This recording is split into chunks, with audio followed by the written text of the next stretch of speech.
Il faut commencer par déplorer ce qui s'est passé au Sénégal. Déplorer parce que lorsqu'un processus électoral est engagé, il est nécessaire, il est impérieux qu'il aille jusqu'au bout. Ce qui s'est passé, c'est que le processus a été arrêté en plein milieu, c'est-à-dire à la veille de la campagne électorale. Ça pose un problème sérieux du respect des institutions, mais aussi de la solidité des institutions sénégalaises. Parce que même si le président de la République est le garant de l'ordre, il n'en demeure pas moins que tout le monde a le devoir de se soumettre aux tests régissant la nation. Et lorsque ça vient du Sénégal, c'est préoccupant. Il faut déjà saluer que, bon, rapidement, une proposition de loi dérogatoire est faite, de loi qui reporte les élections. Et donc, du coup, prolonge la durée du mandat présidentiel. Parce que le mandat du président finit le 2 avril. Et donc, il est habilité à rester au pouvoir jusqu'au 25 décembre.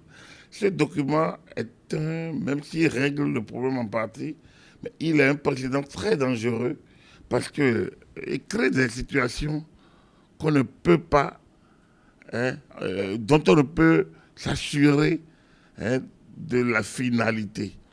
Qu'est-ce qui nous dit que les problèmes posés ne seront déjà réglés d'ici décembre 2024? Est-ce qu'en organisant des assises nationales, le président Macky Sall lui-même ne se trouverait pas dans les conditions, une fois la Constitution de retoucher, d'être candidat lui-même? Voilà des questions qui posent des appréhensions et qui créent un peu une certaine psychose auprès donc des théoriciens de la démocratie, mais aussi de certains praticiens qui parfois quand même sont pris à coup, sont pris à partie aujourd'hui par l'évolution de la situation sur le continent, notamment dans la sous-région ouest africaine.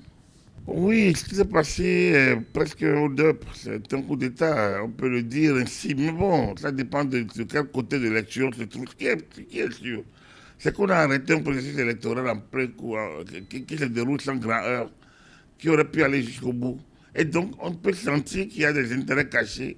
Et s'il y a des intérêts cachés, donc, sur un processus, oui, c'est pas loin des coups d'État qu'on connaît, remis en cause de l'ordre institutionnel.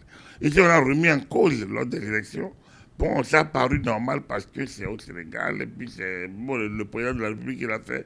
Mais il est évident que la remise en cause d'un ordre, quel qu'il soit, qu'il soit constitutionnel ou social, n'est pas normal parce que l'ordre établi crée déjà un certain nombre de dynamiques.